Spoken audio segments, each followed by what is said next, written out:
Hello, everybody. Thank you all for joining today. We'll get started in just a few minutes while everybody is signing on. In the meantime, feel free to introduce yourselves in the chat. Tell us where you're from, a little bit about your dissertation or what school you're from, and we will get started soon.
All right, so it is 11 o'clock, so we will get started. Welcome in, everybody. My name is Vanessa. I am a specialist here at Statistics Solutions. Thank you all for starting to introduce yourselves in the chat. I see we've got people here from near and far. It's so good to have you in today. So today I'm going to be presenting on how to confidently present your quantitative methodology chapter. This presentation is geared towards doctoral students who are working on their dissertations, specifically quantitative dissertations, and who are preparing to write their chapter 3. At the end of the presentation today, I will open up the floor for some question and answer. And feel free to pop questions in the chat as we're going through, or the question and answer section, and I will try to answer those as well. My colleague Sierra is on today, and she is going to be posting some helpful links or information in the chat. So be on the lookout for those. You'll see that she's already posted one with a few of our resources from our website and some information about today's webinar. But we'll go ahead and get started. So Statistics Solutions, we are a full service dissertation and editing consulting company. We work with doctoral students on all of the chapters of the dissertation. We also work with students prior to beginning their dissertation in those more conceptual phases where you're thinking about what are your research questions going to be, what topic do I want to work on? We also help students in those stages as well. And then we provide assistance for all of the chapters. So the introduction, the literature search, the methodology chapter, the results, and the discussion. We also provide services to assist with preparing for the proposal presentation. So if you're someone who needs to do a formal slide presentation for your proposal, we assist with putting that together, and also the defense presentation. So we're really here to help every step of the way. If you're someone who after today you feel like you may benefit from some more one-on-one assistance, or if you have very specific questions related to your methodology, like You want to know what statistical tests you need to do for your particular research questions and variables, or you want to know if the particular research design or method that you've selected to answer your questions is in line with what you should be doing.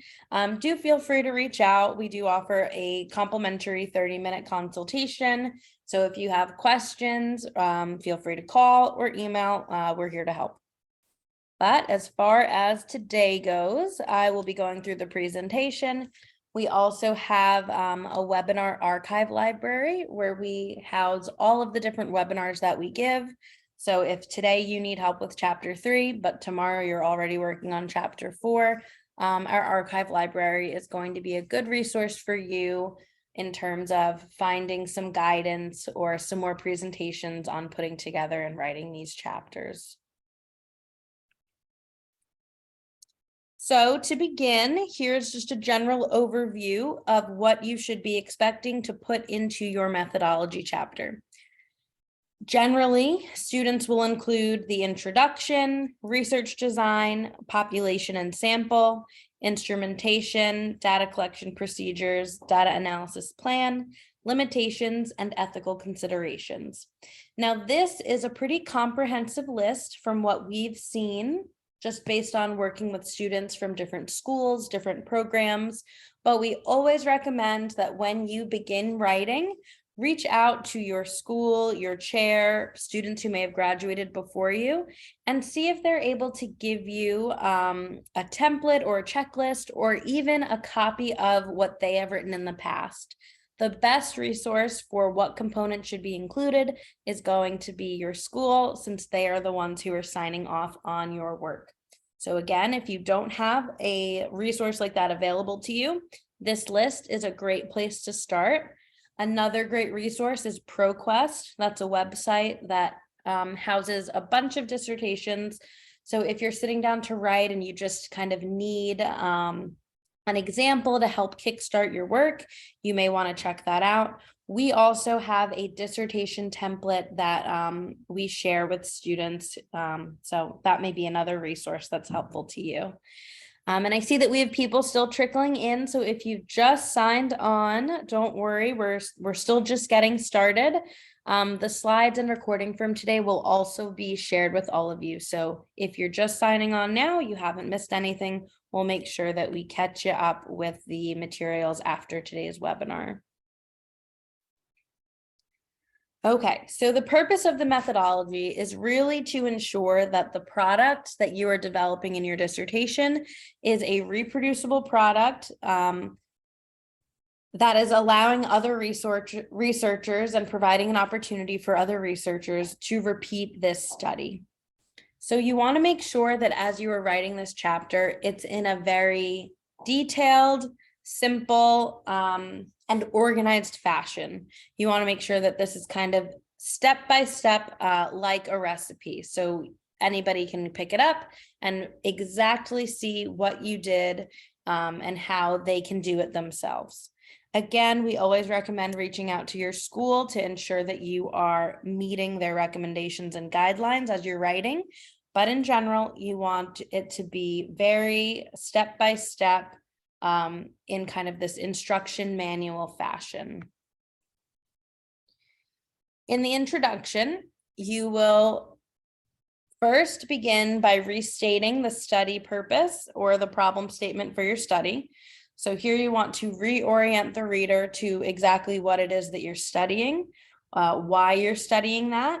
And then you'll also want to explain the research questions and or hypotheses that are guiding your study. So just kind of bringing them back, you know, by the time they get to this point, they would have read chapter 1, read chapter 2. That can be anywhere close to 30 to 60 pages. So now we just have to bring them back to the purpose of the study to begin chapter 3. So we're reorienting them, and then we're also going to preview what is going to be coming up in this chapter. So you may do that by explaining. In this chapter, the researcher will outline the procedures for recruitment, data collection, and analysis, something to tell the reader what they should be expecting in this upcoming chapter. Once you have completed that, the next step will be to talk about your research design. So for the purposes of this presentation, we are solely talking about quantitative research designs. So here you'll want to state the particular quantitative research design that you've selected for your study, and you're going to explain and provide some rationale for why you've selected that as opposed to other studies. Now, as you are designing your study, make sure that when you are selecting your method and your design, that decision is rooted in both your research questions and your purpose statement. So for example, if you are looking to understand people's feelings or perceptions or their thoughts, then a qualitative research method may be better suited for your study. If you're looking to measure variables or to test the difference between groups, then a quantitative study may be more appropriate. In terms of research design, you will follow the same process. So each research design, whether that be correlational, experimental, quasi-experimental, all of them have their own place and their own purpose. So when you are going through this process of really selecting that design, you'll want to review the hallmarks of each of these designs. So for example, in an experimental study, you will have an independent variable, you will have an independent group, you will have a control group as well. So just thinking through, based on the variables that you want to study, based on the sample that you want to study, what is possible for this group when you are matching up that research design. We do have some resources on our website to help students identify the best design for their study. So if you've got questions related to that, let me know and I can point you in the right direction. So as you are explaining why you've selected the study that you have, you will talk about some of these hallmark features of that study. And you might also talk about the designs that weren't selected. So you may say something like, although a correlational design was chosen for this study, others were considered, and then provide some examples of others that were considered and explain why they were ruled out. By providing both of these perspectives, you're really demonstrating your knowledge and your thought process to show the reader that you've really thought critically about what makes the most sense in terms of your study development. Next, you will want to talk about the population for your study. So here, remembering that the population and the sample are two distinct groups, but they are not necessarily mutually exclusive. So the population is that large group that you are intending to generalize your results to. So for example, if I am doing a study where I want to look at differences between birthing experiences in state hospitals versus nonprofit hospitals, the population for my study might be pregnant women who give birth in the United States. The sample for my study is going to be the women who participated in the study, so the actual people that I collected data from. So it might be 300 women who gave birth in public, or I'm sorry, I forgot what I started my research question with. I think it was public and nonprofit hospitals in the United States. So maybe for my study, I wasn't able to span across the whole United States, but maybe I just sampled Florida. So all this to say, here you really want to think about how you describe that broader group, so your population, versus the actual people who are participating in your study, which is your sample. So you'll start off by describing the characteristics of the population. So I might provide some demographic characteristics and some numbers. So I might say there's X amount of pregnant women in the United States. I might provide an ethnic or racial breakdown. I might tell the reader what the mean age of pregnant women in the United States is, what the standard deviation of that age is. So some of these broad characteristics to just help the reader know who it is included in this population. This is particularly important for quantitative studies because in general, you want to ensure that your sample is representative of that general population. So by providing these early preliminary statistics and demographics for your population, you're giving the reader an opportunity to then, as they're going into your results section, have something to compare to really understand, okay, were the people included in this study really the right people in order to make inferences about this particular population? Okay, so here you're describing the population. And then in the next step, you will want to describe the sample. So now that we know kind of that overarching group we want to talk about, your next goal here or objective is to describe who it is that will be included in your study. So if you are in the proposal phase of your dissertation, where you are just giving, the idea of the study, you haven't conducted it yet, this should typically be written in future tense, but, check in with your school, make sure that aligns with their guidelines. So here's where you'll say, for this study, I will recruit X amount of participants from this place. So here you're going to be describing who. So in my case, it was women who gave birth in hospitals in Florida. You'll also describe how you intend to sample those people. So that could be through a number of different ways. You might be posting on social media. You might be posting flyers in clinics or hospitals. You may have a more direct line of contact where you're actually reaching out to physicians or screening in clinics. So here is where this becomes very, very specific to your study and specific to what's available to you. So this is kind of where you have to think about your resources and what you can really get done. So you'll describe that sampling technique and your recruitment process. And then you'll also want to talk about how many people you intend to recruit for this study. So with your study, since it's quantitative, one way that you might do that is to conduct a power analysis to see how many people are needed to sufficiently power this study. Then you can report back on the findings of that power analysis to indicate how many people you intend to include in the study.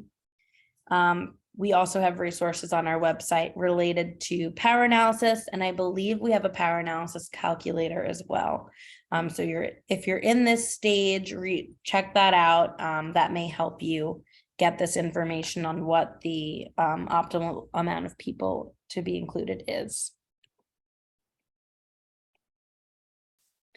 So now that you've described the type of study you're doing, you've described who is going to be included in this study, the next step is going to talk about some of your data collection. So what instruments are you using to measure the variables that you've outlined in your research questions and in your hypotheses? So going back to my example, if I'm wanting to study the differences between these birthing experiences based on the type of hospital that women gave birth in, maybe for me, the two variables that I'm looking at are confidence in the provider. So did the women have confidence in the provider? And maybe satisfaction. So two variables that I can very clearly measure using some type of survey instrument. In this section, I would describe the instruments that I'm using. So I would probably use some sort of validated scale or survey that I can speak about here. And then I would talk about how many items are in that scale. And I would also talk about how it is coded or how people respond. So for example, I may collect a Likert scale of satisfaction, where 0 equals completely dissatisfied and 5 equals very satisfied. In this section, I would very clearly detail what that scale looks like, how people respond. And I would also talk about how it's scored. So with regard to scoring, you may find different things, different scales, and each may have a different process. So for example, maybe for my Likert scale, I'm going to take a sum of the responses. So maybe there's 10 questions, asking them, were you completely dissatisfied or very satisfied? And at the end, I'm just going to take a sum of those numbers to get a sum satisfaction score. You may have a different instrument that requires you to take the mean score. So whatever instrument you're using, you'll just want to describe how are these results interpreted here in this section. You'll also want to provide some evidence for the validity of the instrument. So here you're just explaining to the reader that this instrument is indeed appropriate and valid to study the specific variable that you're looking at. So you can find that information through your literature search, looking at some of the foundational work for whatever instrument you're using, particularly if it is a scale item or a survey instrument. So that will be rooted in your chapter 2. When you're doing your search, you can really start to find some of that validity information and also the reliability information for the instrument. If you are doing a study that is more biological in nature, so maybe you're not using a survey, maybe instead you are going to be looking at patients' BMI. So you're going to be weighing them and taking height measurements and doing a calculation. Here, you will also describe the instruments that you are using to do that. It'll just be a little bit different. So rather than, talking about a survey or a scale, you will be describing the instruments that you're using to collect that biological data. So if you're collecting blood pressure, you'll talk about the blood pressure cuff. If you're doing glucose screenings, you will explain what the reading on the glucose monitor means and explaining the ranges for normal, high, low. So just kind of making sure that you're still including that information so that when your reader goes into your results section, they can very clearly interpret what a given score using whatever you're using to measure means. Now, if you are doing a secondary data analysis, so if you're not collecting your own data and instead you are using some sort of database or archival data and you are doing your own analysis based on data that's already there that you cannot manipulate, here again, you will just describe the questions that were included or the data collection method that was included. So for example, there is a longitudinal survey called Listening to Mothers, and it has very set questions. It asks mothers, what type of maternity leave did you have? And then in the same question, it says the answers are, I had paid leave, I had unpaid leave, I had a combination, I had no leave. So if you were writing up the methodology for a study that used that question, you would just describe that question and those answers here and follow this procedure on the screen.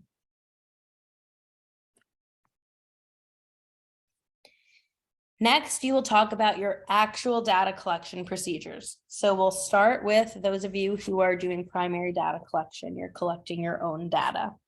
Here, you're going to talk about the step-by-step process that you're going to go through to collect this data. This should start all the way from your IRB approval until the moment the data is ready to be analyzed.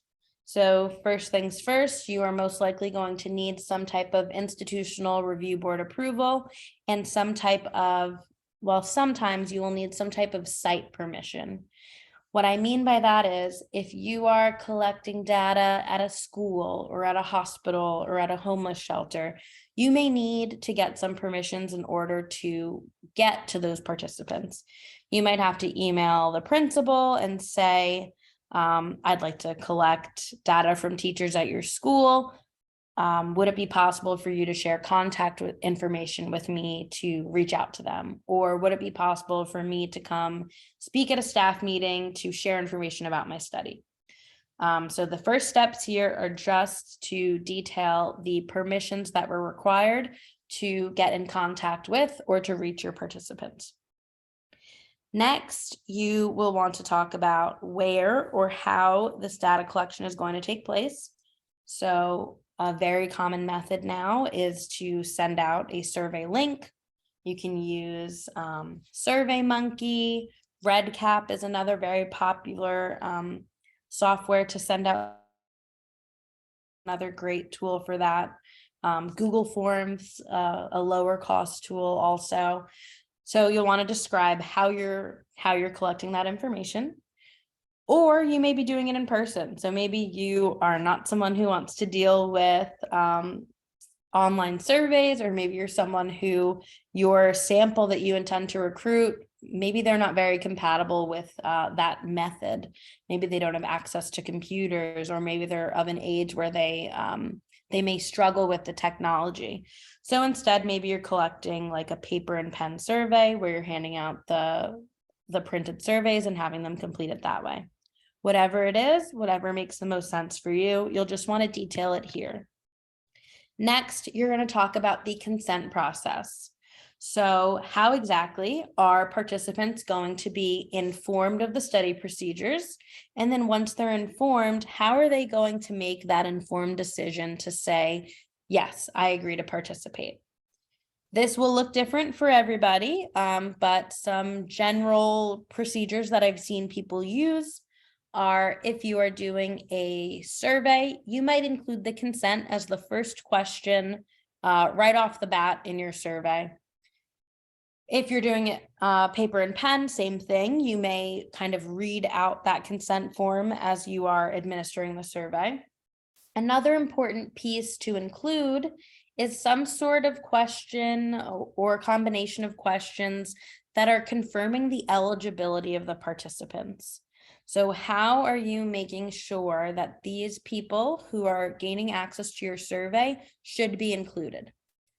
Specifically, if you are doing your survey online, this is going to be very important because online surveys, the link could pass through many different hands, many different places, and you just want to make sure that when it comes to analyze the data, you're sure that these people are indeed who they say they are, or are indeed the type of person that you wanted to take the survey. So for example, if I'm collecting a survey of women who gave birth in the United States, most likely after my consent form, the first question I'm going to ask is, did you give birth in the United States? Yes or no? Or maybe I'll break it up. I'll say, number one, have you ever given birth? Yes, no. Number two, where did you give birth? And provide, maybe a drop down of countries. And this is going to be helpful because on the back end, when it comes time to analyze that data, you will have a very clear variable that you can exclude or include responses based on. So just a little tidbit, make sure to build in those eligibility questions so that later on you don't have responses that are ambiguous. Also, you may get, I recommend collecting like email address, because sometimes you may get something that kind of seems like a spam response. The email address may be something that just doesn't seem real. So I just recommend collecting more than just your questions so that later on you can really look through and say, okay, this is a real person. Yes, this person fits in my sample, and just be very clear on that. Next, you will talk about the order in which the instruments are delivered. One way that you can do this is by including an appendix of your actual survey instrument or a copy of it in your appendix. That's just a good way so that everybody knows exactly what was asked during this paper. Now, if you are doing a secondary data collection, rather than talking about the procedures that you went through to collect the data, instead here you will talk about how the survey was administered based on the database that you're using. So for example, if you're using NHANES data, I believe that is administered over the phone and it's a phone survey. So you should just refer back to the manual for the database you're using and make sure you're clear on what they did, and then just kind of report back on those procedures here. As far as IRB and approvals, site permissions go, you'll still talk about your process for IRB, and then you may talk about the process that you went through to obtain access to the data. So there are some data sets, particularly I think departments of health or the CDC, where you need to request them. You may need to fill out a proposal or some type of forms. So you will want to describe that here. And again, I think this is the first section where you're getting into that kind of recipe style format. So someone should be able to read, okay, step 1, they did their IRB approval. Step 2, they asked for permission to recruit. And then very clearly, step 3, they asked for informed consent. So kind of just going through that list and making it very easy for someone to repeat these procedures. Next, you will talk about your data analysis plan. So you have described the type of study you're doing. You've described who you're studying. You're described how you are measuring the variables of interest. And now here you're going to talk about how you're going to analyze the data once it's collected. So to start, you'll want to talk about how you're going to get it into some type of electronic format. So if you are doing a study where you're using Qualtrics or RedCap or SurveyMonkey to administer that survey, then in terms of getting it into an electronic format, you may be doing something as simple as downloading the Excel report from the software and then uploading it to your data analysis software. If you have a paper and pen survey, you may need to build in some quality checks to ensure that you are inputting the data from the papers into an Excel or a Word document or whatever you're using accurately. So you may need to have some spot checking where you're having someone quality control every five participants just to make sure that you are entering that data incorrectly. Once you've got your data into some type of electronic software, you will talk about the actual software that you're using to analyze the data. So some common softwares I've seen used are SPSS.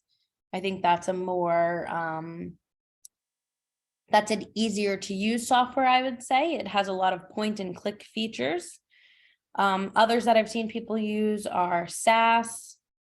That's a little bit more coding involved in SAS. I've also seen people use R.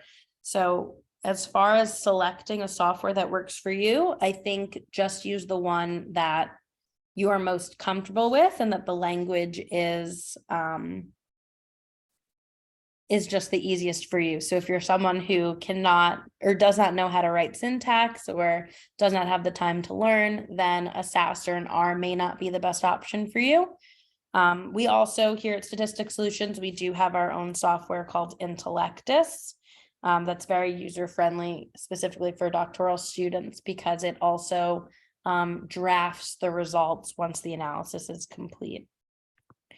So once you have talked about your software, you're going to talk about your cleaning procedures. So anything you're doing to prepare the data for analysis. So this again is where those eligibility questions come in. So the first thing you should be doing to analyze your data is addressing any responses that need to be excluded because they're not eligible to participate, and also addressing missing responses. So as far as the eligibility, it should be very simple. You should have very clear criteria to participate in the study.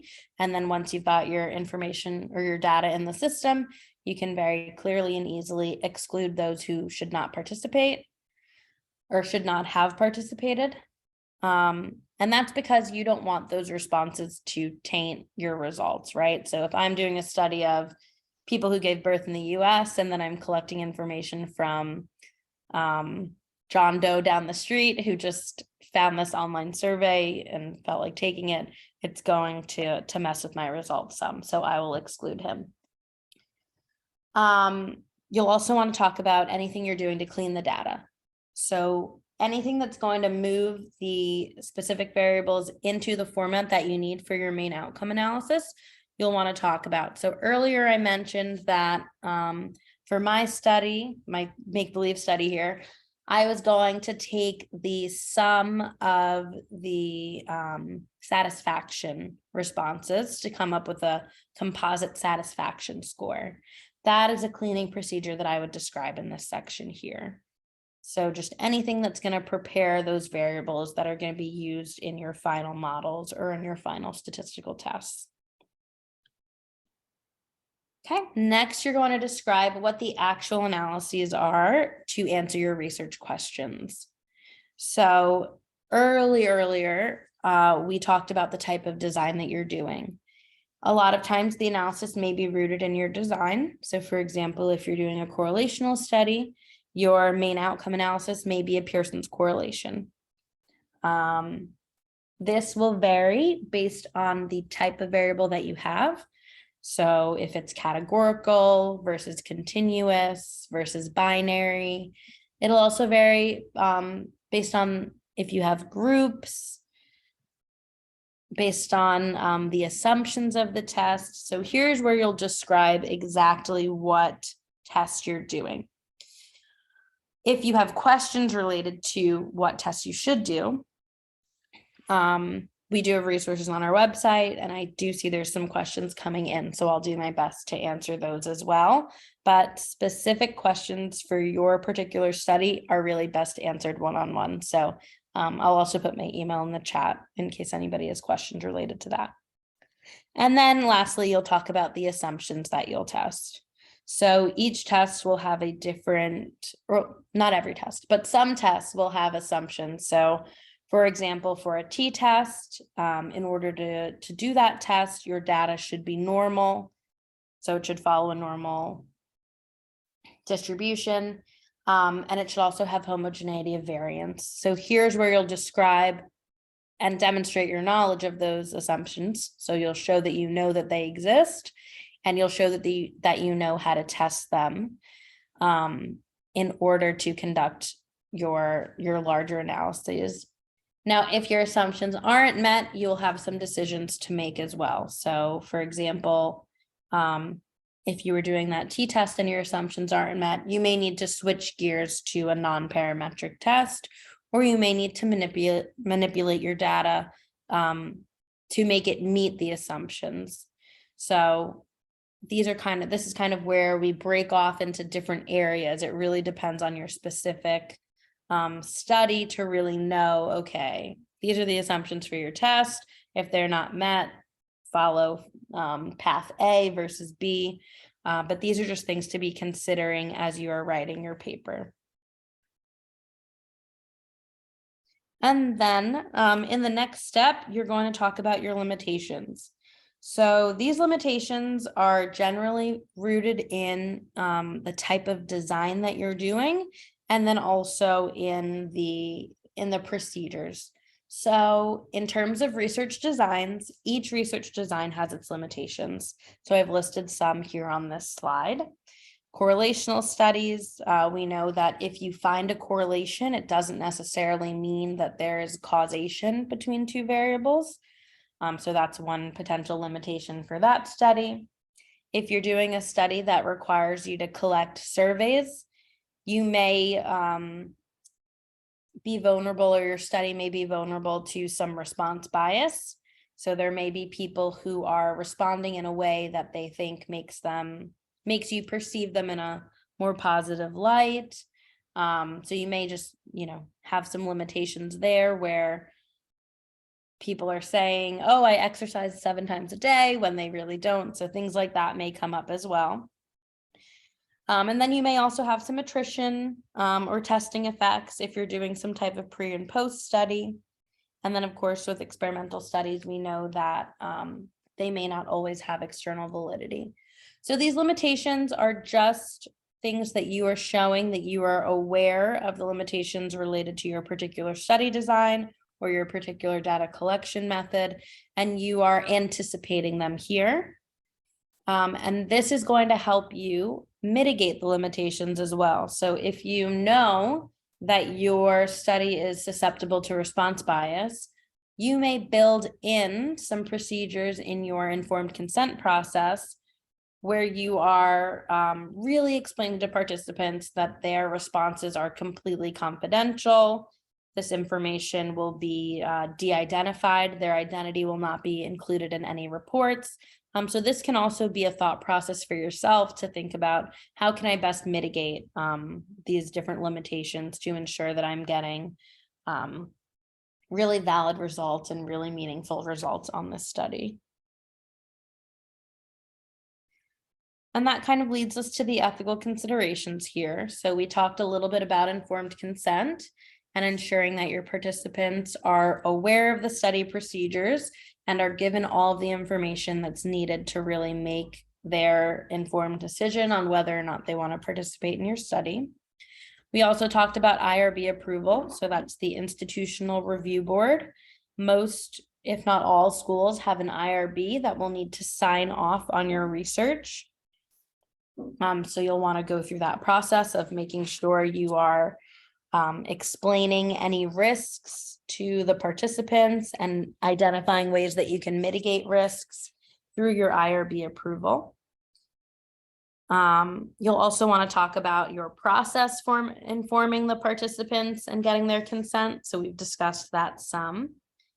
In terms of the risks, particularly if your study touches on any sensitive topics, so maybe you're doing a study where you are looking at depression and self-efficacy, you may want to think about or provide resources to participants who've completed your surveys, to different hotlines or maybe on-campus resources, whatever makes sense for that particular sample, in case they have any emotions or feelings that are brought up as a result of participating in your study.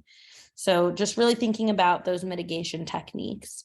Maybe you are collecting this information in person and you have somebody available to talk to them at the end should any emotions arise or should anything happen that makes them feel uncomfortable as a result of participating.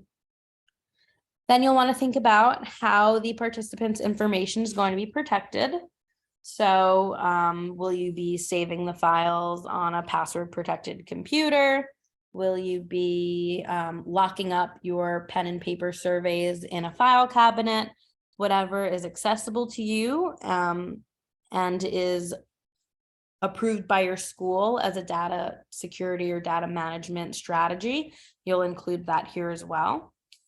And then you'll also want to mention, after a certain period of time, what will you be doing with this data? So one standard technique is after 5 years, the data is destroyed, or you might say after the completion of your project, the data is destroyed. So you'll just want to detail that here as well. And also, of course, thinking about how you're ensuring that participants' identities are kept confidential and anonymous. So that can be as simple as using participant IDs instead of names. So it doesn't always have to be a very involved strategy. It can be as simple as just that. So that is the end of the methods chapter. Once you've done all of that, you'll just want to summarize it. But I see that we have questions here, so I'll go ahead and start answering these questions.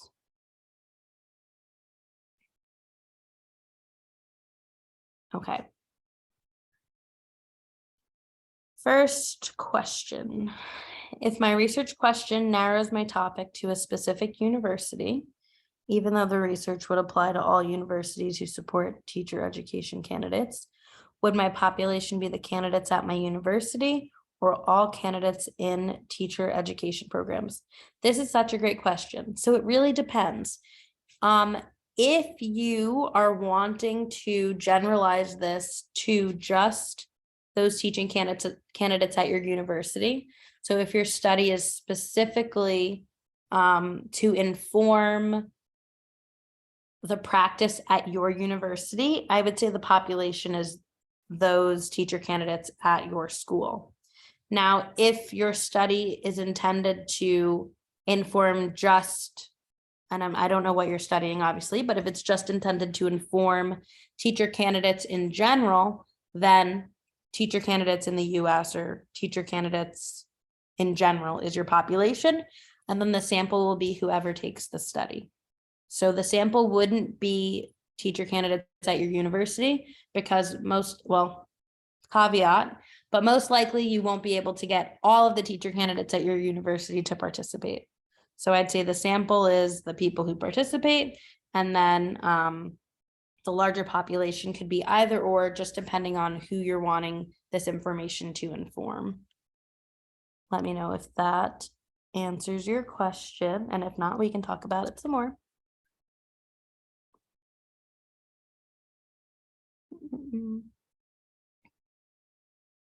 Okay, this one's not a question, but thank you, Rich, for sharing about Cronbach.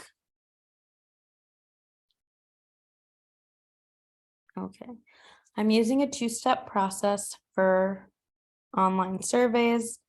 After sharing the link with my target population, respondents will use that link. Respondents using that link will only be able to fill out the consent form. From the consent form, I can see which people are actually members of the industry I'm targeting.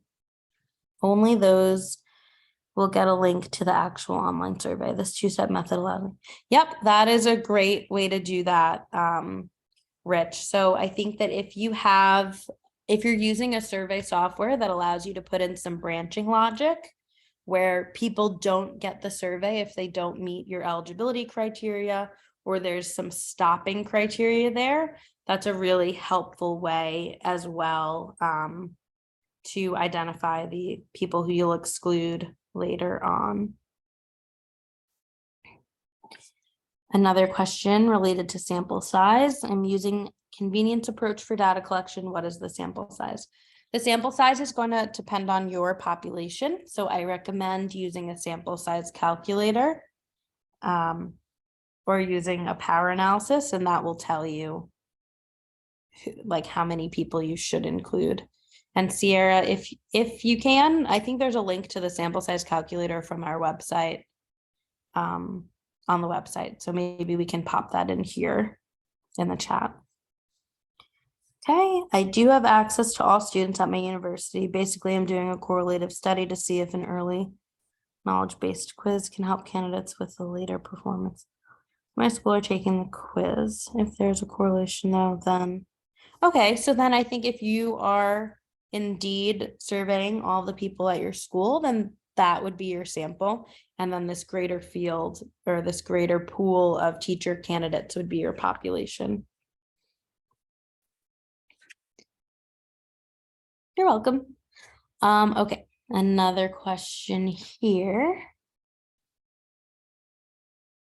Okay, and for anybody who's wondering how many people should I include in my study, Sierra's just put the sample size calculator in the chat. So that may be helpful for you. Okay. I'm using Pearson's correlation coefficient and the R squared. I've read that there's a specific sample size needed when using the Pearson correlation, which is 25 participants for one-tailed and 31 for two-tailed. Okay, so I see two sample size questions. I recommend using that calculator. And then if you need help interpreting the results, just let us know.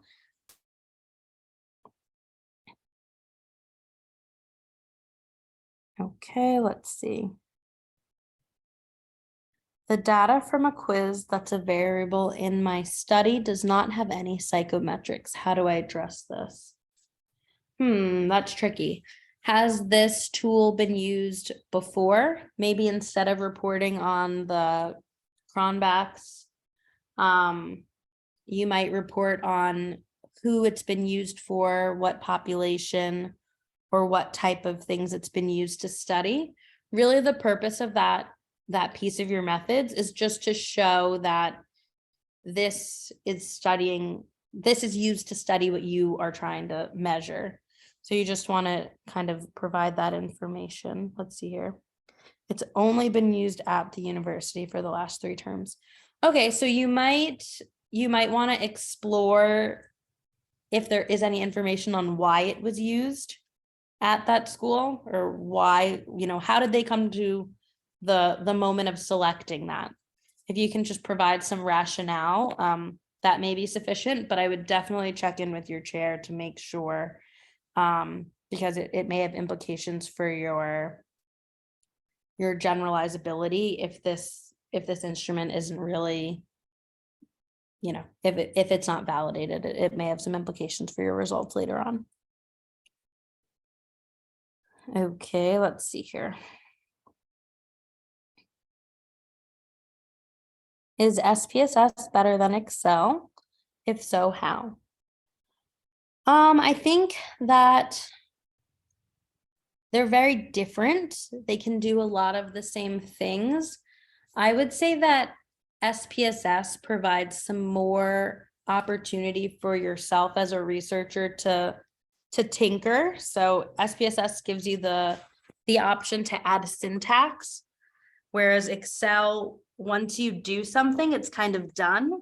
So for example, let's say you did a survey on Qualtrics, you download your data from Qualtrics and it goes into an Excel sheet on Monday, and then you start cleaning the data. So you write a bunch of syntax to clean your data, exclude the people who didn't answer correctly to your eligibility questions. Maybe you make a new variable for a mean response or something like that.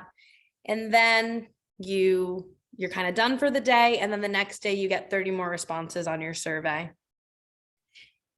In SPSS, you can take your syntax file and just run it again over the data, and it will take into account those new responses. In Excel, you'd kind of have to go through all of your data cleaning procedures again. So personally, I prefer SPSS because I can clearly track each step that I'm taking. But everybody's different. So it really, whatever's easiest for you, and whatever your school will allow. I think those are the biggest factors to take into consideration when you're picking a software. So big takeaways, SPSS gives you that syntax option. So you can also share that syntax with your reviewer and say, okay, this is how I did my statistical test. Does this look correct to you? So personally, I just think it's a little bit more research friendly.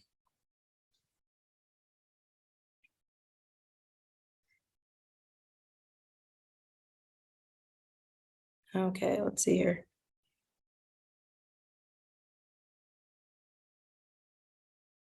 I see there's a request to send the recording. You will all get the recording, so don't worry about that. If you're using incentives to recruit participants, do you have to be specific, like $15 Starbucks gift card, or can you say a beverage gift card? You can say a beverage gift card. That's fine. That'll give you some leeway in case you go with Dunkin' Donuts or something. Yeah, I think that's fine. And that's a good point to bring up. If you are providing any incentives, you will want to detail that in your procedures as well.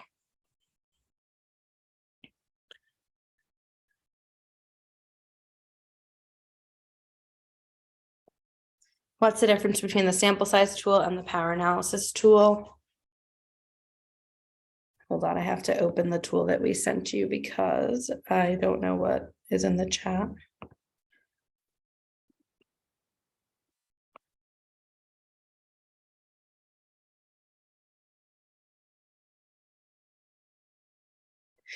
So the tool that we gave you is pretty much a power analysis tool. It's going to let you know how many people you should include, and it's going to give you it's going to tell you based on the confidence interval that you're looking to achieve for your study. Okay, let me find the chat again.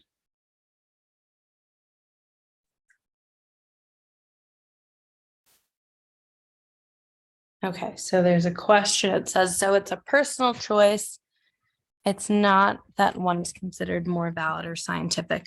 Regarding SPSS and Excel, I do think SPSS probably has more power to conduct analyses.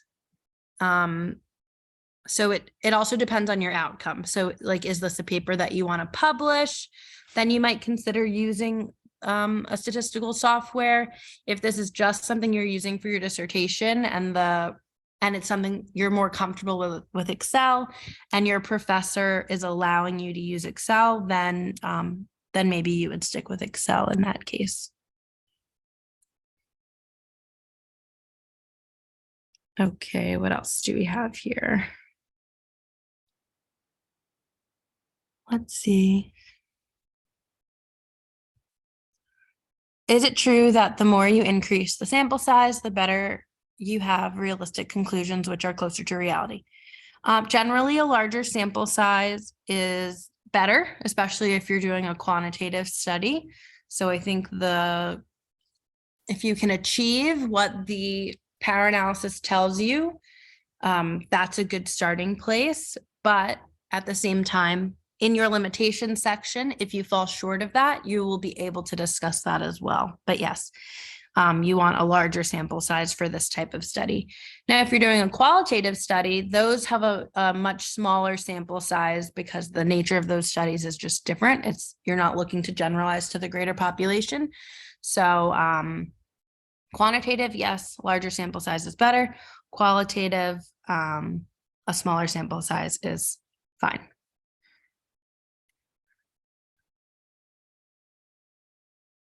How do I determine effect size? There's some set cutoff points for effect size.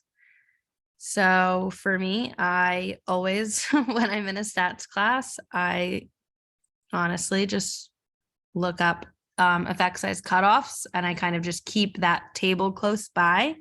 But generally, an effect size of 0.2 is small, 0.5 is medium, and then 0.8 is large.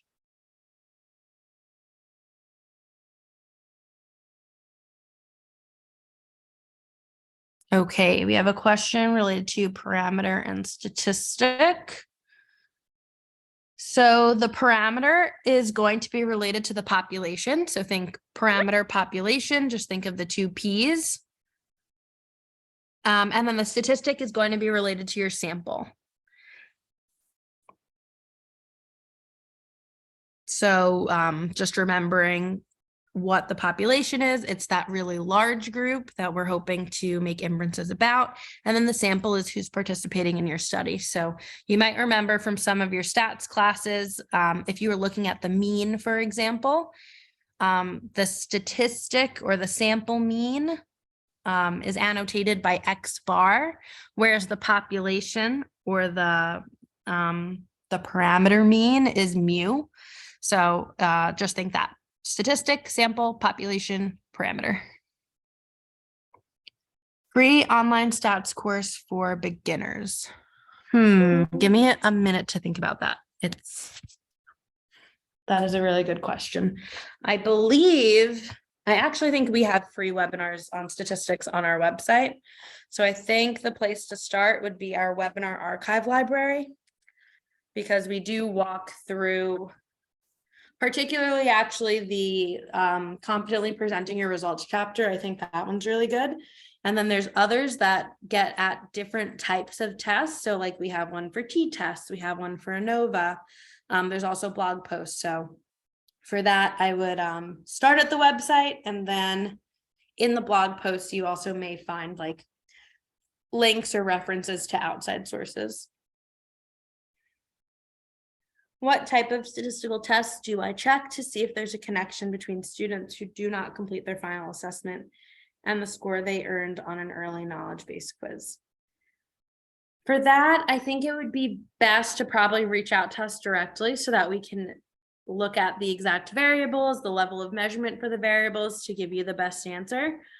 But I think we have a decision tree on our website for choosing. Yep. Okay. I'm going to put this link in the chat.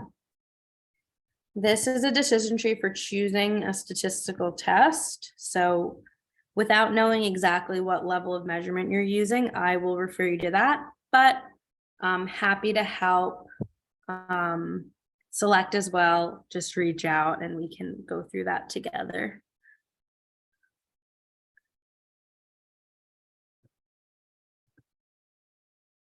Oh, and Sierra's posted a stats course in the chat as well. So feel free to grab that link if you're looking to brush up on your statistics.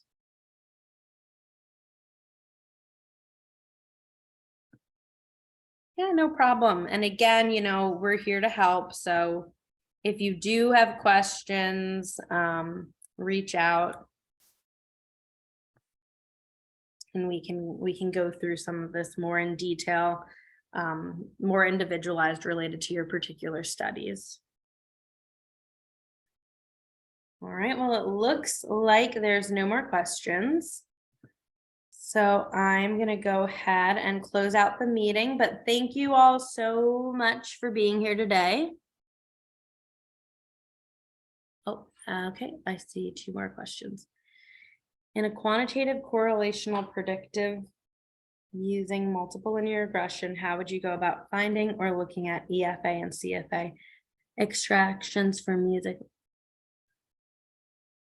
This question is very involved. I think I would need to know a little bit more about your study, Jane, to really answer it. I'll put my email address in the chat.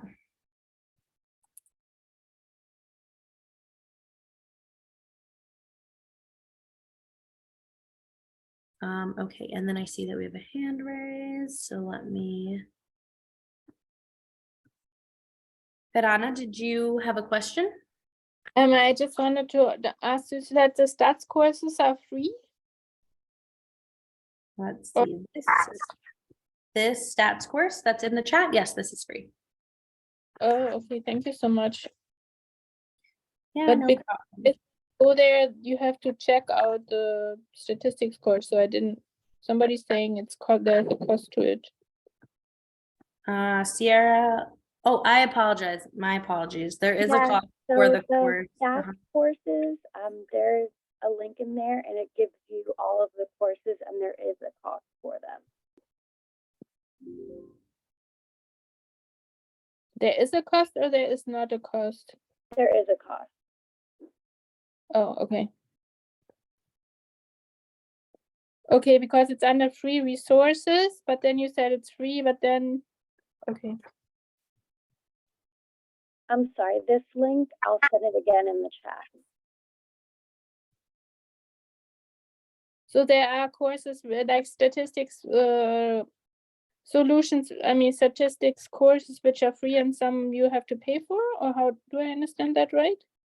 The courses on the link that I just sent, they do have a cost, and I believe they just go over the different analyses and the different tests and methods. I believe they're $25. Yeah, that's right.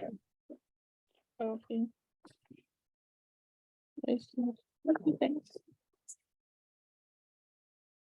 All right, well, if there's no more questions, thank you all so much for being here today. Again, reach out to us if there's anything else. And we wish you the best of luck as you work on your dissertations. So the stats courses in total, you have to pay for each one 25 or for the total ones? The different courses are each 25. So for example, if you were looking to brush up on regression analysis, that's $25. Versus if you wanted to do non-parametric methods, that's also $25. So you can pick and choose which ones you want to do. Okay, thank you so much. Yeah, no problem. Have a great day. The seminar was very interesting. Yeah, looking forward to listen to the recording. Okay, thank you.